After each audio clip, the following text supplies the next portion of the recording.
केदारनाथ धाम में लगातार हो रही बारिश भी बाबा केदार के भक्तों को रोकने में नाकाम साबित हो रही है। बारिश पर भक्तों की आस्था और श्रद्धा भारी पड़ रही है। हालांकि केदार धाम में बारिश के बाद ठंड भी बढ़ गई है, लेकिन मौसम के इस हाई अलर्ट के बावजूद 2 दिनों से लगभग 8,000 यात्रियों ने बाबा केदारनाथ धाम के दर्शन किए। केदारनाथ धाम दर्शनों के लिए भक्तों की लंबी लाइन लगी हुई है। बारिश में भी भक्त छाते और रेनकोट के सहारे बाबा के दर्शनों के लिए खड़े हैं। मौसम विभाग ने पहाड़ों में 3 दिनों तक भारी बारिश का रेड अलर्ट जारी किया था। मौसम विभाग की चेतावनी के बाद 3 दिनों से लगातार बारिश भी हो रही है। बारिश की वजह से पहाड़ों में ठंड लौट आई है, लेकिन केदारनाथ धाम की यात्रा में लगातार हो रही बारिश भी भक्तों का हौसला कम न कर सकी। शुक्रवार को केदारनाथ धाम जाने वाले लगभग 8,000 यात्रियों को सोनप्रयाग, गुप्तकाशी, गौरीकुंड में रोक दिया गया, लेकिन एक बारिश के रुकते ही एक बार फिर से सभी यात्रियों को दर्शन के लिए रवाना कर दिया गया।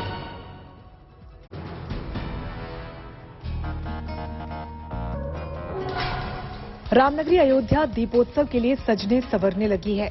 अयोध्या को लखनऊ और गोरखपुर से जोड़ने वाले राष्ट्रीय राजमार्ग 27 को सजाया और संवारा जा रहा है।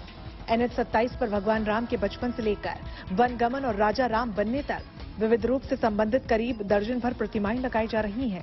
दीपोत्सव को लेकर जिला प्रशासन जगह जगह पेंटिंग्स भी कराने की तैयारी में है।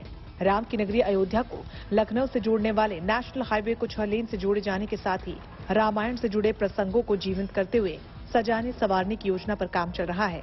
हाईवे पर शहादतगंज से रामघाट तक भगवान श्री राम के बाल्यकाल से लेकर वनवासी जीवन और राजा राम बनने तक जीवन के अलग अलग चरणों को दर्शाती मूर्तियां लगाई जा रही हैं।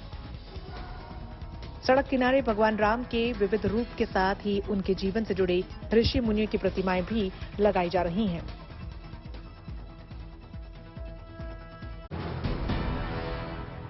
मुश्किल से 15 सेकंड लीवर घुमाने में प्रधानमंत्री मोदी को लगे होंगे।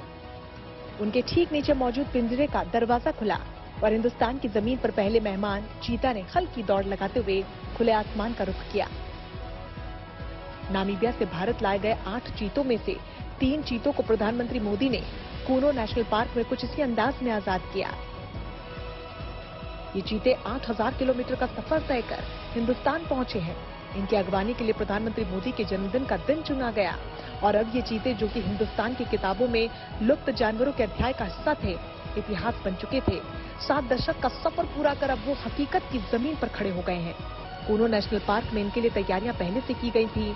इस मौके पर एक खास तरह का मंच बनाया गया, जिसे चीतों के लिए बनाए गए क्वारंटीन सेंटर के पास तैयार किया गया। इसी मंच पर चीतों के पिंजरों को खोलने के लिए लीवर लगाए गए, जिसे घुमाकर प्रधानमंत्री मोदी ने 3 चीतों को कूनो नेशनल पार्क के हवाले कर दिया।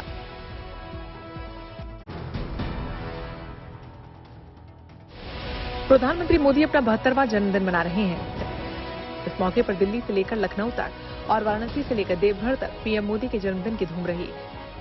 कहीं लड्डू बांटे गए तो कहीं पीएम को केक काटकर हैप्पी बर्थडे विश किया गया। पीएम मोदी के जन्मदिन पर अलग अलग शहरों में अलग अलग तरीकों से जन्मदिन का जश्न मनाया गया। पहली तस्वीर उत्तर प्रदेश के मुजफ्फरनगर की है, जहां एक मदरसे में छात्र छात्राओं ने केक काटकर प्रधानमंत्री को जन्मदिन की बधाइयां दी। मुंबई में बीजेपी कार्यकर्ताओं ने इस मौके पर रक्तदान शिविर का आयोजन किया, जिसमें केंद्रीय मंत्री अनुराग ठाकुर ने शामिल होकर प्रधानमंत्री मोदी की लंबी उम्र की कामना की। रायपुर में बीजेपी ने एक चित्र प्रदर्शनी का आयोजन किया गया, जिसमें पीएम मोदी की जिंदगी के अलग अलग पहलुओं को पेंटिंग्स के जरिए पेश किया गया। ओडिशा के भुवनेश्वर में बीजेपी ने 15 दिनों के सेवा अभियान की भी शुरुआत की।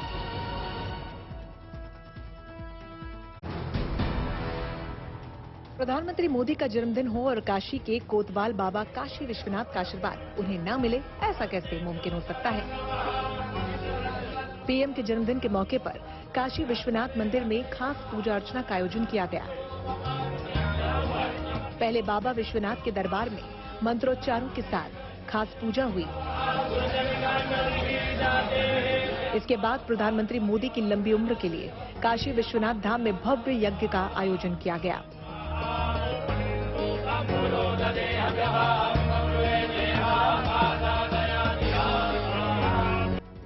देवघर में बाबा बैद्यनाथ के धाम में भी पीएम के जन्मदिन पर खास पूजा अर्चना की गई। बाबा का आशीर्वाद प्रधानमंत्री मोदी पर बना रहे, इसके लिए खास तौर पर भगवान को खास भोग लगाए गए।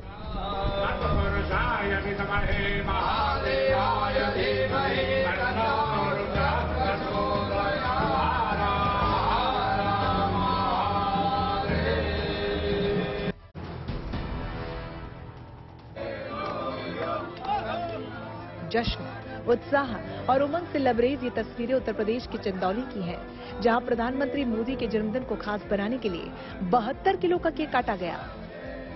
इन तस्वीरों में आप देख सकते हैं कि प्रधानमंत्री नरेंद्र मोदी का एक बड़ा कटआउट लगाया गया है।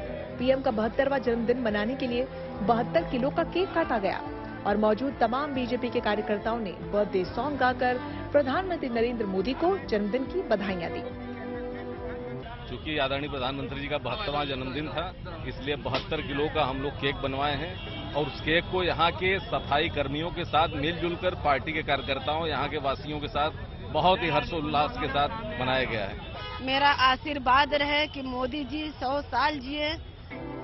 जन्मदिन के इस खास मौके को और भी खास बनाने के लिए बीजेपी के कार्यकर्ताओं ने सफाई कर्मचारियों के साथ मिलकर 72 किलो का ये केक काटा।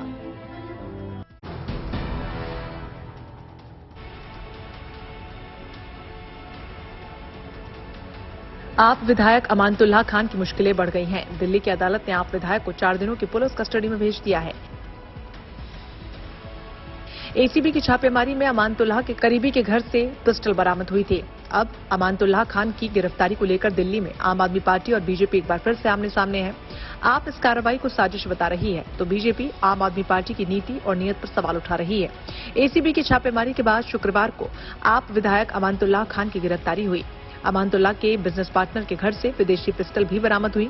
आप विधायक इस कार्रवाई पर सवाल उठा रहे हैं, इसे पार्टी के विधायकों को डराने की कोशिश बता रहे हैं। बीते कुछ समय में केजरीवाल सरकार के मंत्रियों पर जांच एजेंसियों के एक्शन को लेकर दिल्ली में पहले ही गदर छिड़ा हुआ है। अब अमानतुल्लाह खान की गिरफ्तारी से इसमें नई कड़ी छिड़ गई है।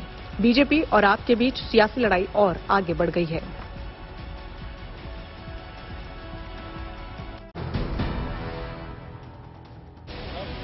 देवभूमि हरिद्वार में पहली बार 4 दिवसीय राष्ट्रीय तिरंगबाजी प्रतियोगिता का शुभारंभ किया गया। हरिद्वार के भल्ला स्टेडियम में आयोजित हो रहे इस इवेंट में कई राष्ट्रीय स्तर के तिरंगबाज शामिल होंगे। प्रतियोगिता का उद्घाटन अखिल भारतीय अखाड़ा परिषद के अध्यक्ष श्री महंत रविंद्रपुरी महाराज ने खिलाड़ियों का स्वागत करते हुए और दीप प्रज्वलित कर किया। उन्होंने सभी खिलाड़ियों को शुभकामनाएं दी। नहीं देखिए, जो खिलाड़ी जितने भी यहाँ आए, हमने सबको जो है साधुवाद दिया है, आशीर्वाद दिया है, सबको जो है शाल वगैरह वाद्य हमने उड़ाया हुआ है। और हम यही कहना चाहते हैं कि जितने भी हमारे खिलाड़ी है उत्तराखंड के भी जितने लोग हैं सब आगे आ जाएं और ये जो खेल है इसमें हिस्सा लें। प्रतियोगिता में करीब 350 खिलाड़ी भाग ले रहे हैं, जिनमें नेपाल के भी कुछ खिलाड़ी शामिल हैं।